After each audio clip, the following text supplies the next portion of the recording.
The पोइट्रेट of A lady, जो कि hornbill का चैप्टर है, कंपोज बाय खुशवंत सिंह, जिसको कि खुशवंत सिंह के द्वारा लिखा गया है।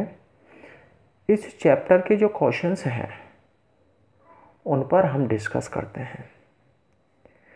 फर्स्ट क्वेश्चन है, right the character sketch of the narrator's grandmother. लेखक की दादी जी का करेक्टर स्केच लिखिए, चरित्र चित्रण कीजिए। तो करेक्टर स्केच में आपको ध्यान रखना है, फर्स्ट पॉइंट है एन ओल्ड वुमन। लेखक की जो दादी जी थी, वर्णनकर्ता की दादी जी थी, एक वृद्ध महिला थी। ए रिलीजियस लेडी, एक धार्मिक महिला थी। काइंड हार्टेड लेडी, दयालु प्रवृत्ति की महिला थी। प्योर वाइट सेनेरिटी, शुद्ध सफ़ेद शांति का विस्तार थी। केयर टेकर, ध्यान रखती थी। डिसलाइक मॉडर्न एजुकेशन, आधुनिक शिक्षा को पसंद नहीं करती थी। डिसलाइक म्यूजिक, और संगीत को वह पसंद नहीं करती थी। अब देखो, प्रत्येक पॉइंट को हम विस्तार से और समझते हैं। एन ओल्ड वुमन, पहला पॉइंट है, जो नरेटर है उसकी दादी जी कैसी थी? एक वृद्ध महिला थी। सबसे पहले कि एन ओल्ड वुमन, वह वृद्ध महिला थी।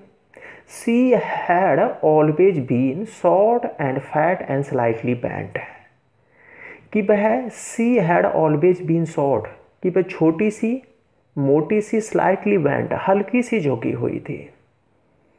हर फेस वॉज क्वाइट ओल्ड, उसके चेहरा था, उस पर क्या है? रिंकल्स थी, झुर्रियाँ पड़ी हुई थी। सी वॉर वाइट क्लॉथ्स, और वह कैसे कपड़े पहना करती थी? सफ़ेद कपड़े पहना करती थी। She hovered about the house in spotless white, और वह सफ़ेद कपड़े पहना करती थी। One hand resting on her wrist to balance her stoop, और एक हाथ है अपना कमर पर रखती थी, अपनी झुकी हुई कमर का संतुलन बनाने के लिए। और दूसरे हाथ से वह क्या है कि जो मोतियों की माला है उसको जपती रहती थी। सेकंड पॉइंट देखते हैं, ए रिलीजियस लेडी। क्वेश्चन पूछा जा सकता है आपसे, वो है कि what shows that the grand mother was religious lady. लेखक की दादी जी एक धार्मिक प्रवृत्ति की महिला थी, क्या बतलाता है?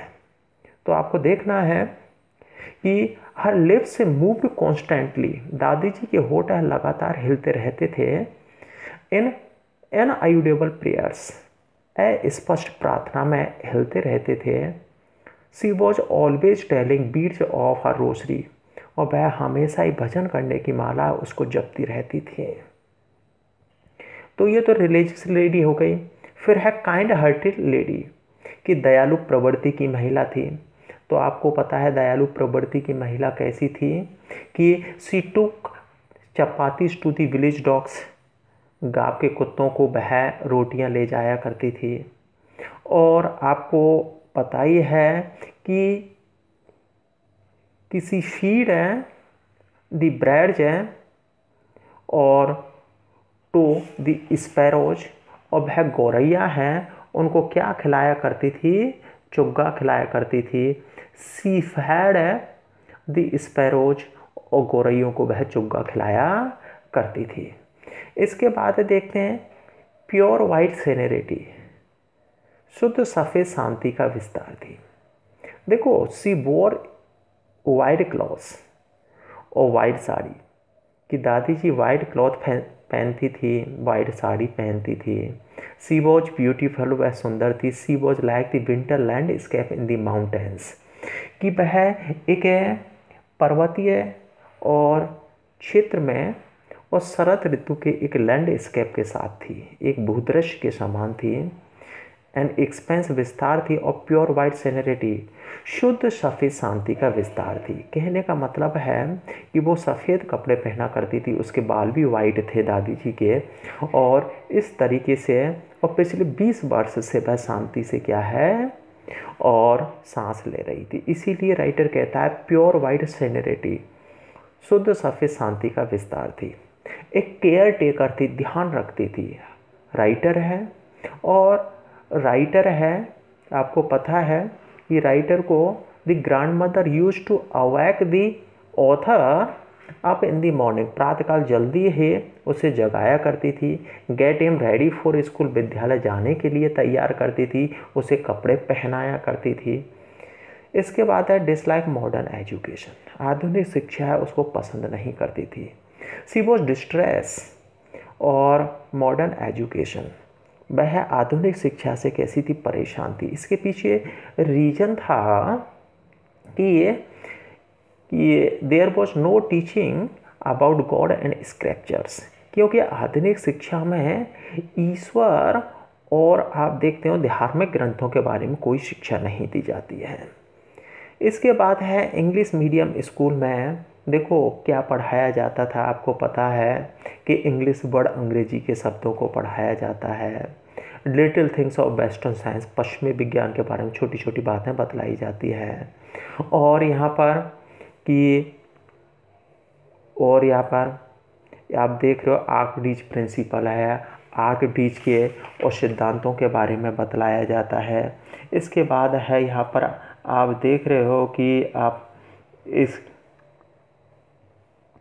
और लॉ ऑफ ग्रेविटी, गुरुत्वाकर्षण के नियम वगैरह बताए जाते हैं। ये सभी बातें बतलाई और जाती थी इंग्लिश मीडियम स्कूल में।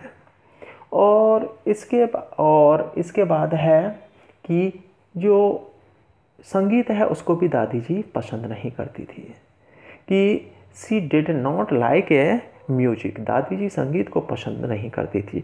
टू हर, दादी जी के अनुसार म्यूजिक है ल्यूड एसोसिएशन, कि संगीत का जो संबंध था वो वासना से था। It was the monopoly of harlots and beggars, इस पर वैश्याओं और भिखारियों का अधिकार था। Not meant for gentle folk, कि साधारण लोगों का संगीत से कोई भी संबंध नहीं था। सील और ये दादी जी का दी ग्रैंड मदर का करेक्टर स्केच हो गया। आपको देखो ध्यान रखना है कि ये पॉइंट ध्यान रखना है, और फिर आपको ध्यान रखना है कि ओल्ड लेडी कैसी थी, वो रिलीजियस लेडी कैसे थी, काइंड हार्टेड लेडी कैसे थी, और प्योर वाइट सेनेरिटी और शुद्ध सफ़ेद शांति का विस्तार कैसे थी, केयर टेकर कैसे थी, डिसलाइक मॉडर्न एजुकेशन, आज की शिक्षा को वह पसंद क्यों नहीं करती थी, संगीत को पसंद क्यों नहीं करती थी। क्वेश्चन नंबर जो सेकंड है, what are the three phases of the narrator's relationship with his grandmother, कि दादी जी के साथ वर्णनकर्ता के संबंधों की वो तीन अवस्थाएं क्या हैं। देखो फर्स्ट है, हम देखते हैं when they lived in the village, जब वो गांव में रहते थे तो वो गुड फ्रेंड्स थे, अच्छे मित्र थे। और she would help him to be prepare for school, और दादी जी है नरेटर को विद्यालय जाने के लिए तैयार किया करती थी। When they went to the city, जब वो वेंट का मतलब है when they came in the city, जब वो शहर में आ गए, तो देखो एक turning point in their friendship, उनकी मित्रता में एक निर्णायक मोड़ आया। देखो they live in the same room, हालांकि वो एक ही रूम में रहते थे। What the narrator would go to an English school, अंग्रेजी मीडियम विद्यालय में जाता था, और वहाँ पर और he was taught English words and modern science, उसे अंग्रेजी के शब्दों को सिखलाया जाता था, मॉडर्न साइंस के बारे में बतलाया जाता था। और उसको दादी जी को इंग्लिश मीडियम स्कूल में कोई इंटरेस्ट नहीं था। She was no interest in the subject taught in English schools में पढ़ाया जाता था। और इसके बाद है कि टर्निंग पॉइंट आ जाता है उनकी फ्रेंडशिप में। The author went to an English school, अंग्रेजी विद्यालय में और गया। और दादी जी वहाँ कैसे अपना समय व्यतीत करती थी। सी स्पेंड हर टाइम स्पेनिंग बीज, सूत काटने के चरखे पर सूत काटती थी, एंड फीडिंग स्पैरोज, और जो गौरैया है उनको चुग्गा खिलाया करती थी। और इस प्रकार दादी जी है और अपना समय व्यतीत किया करती थी। इसके बाद है when the narrator went to university, जब वर्णन करता है विश्वविद्यालय गया। His grandmother care nothing, और दादी जी ने बिल्कुल ही उसकी चिंता नहीं की वर्णनकर्ता की, जब वह विश्वविद्यालय हायर एजुकेशन के लिए जाता है।